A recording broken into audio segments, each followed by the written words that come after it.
Yep, dadgummit. I forgot a part, or a step. Somebody just jammed wires into...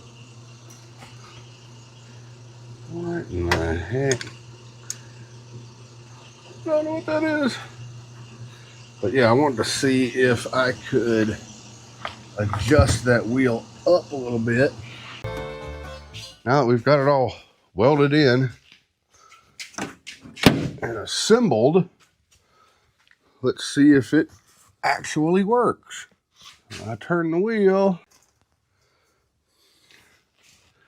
That works. And it clears everywhere. So building some bracketry and doing the wiring, and then we can go, it'll be working. So we can go drive it around.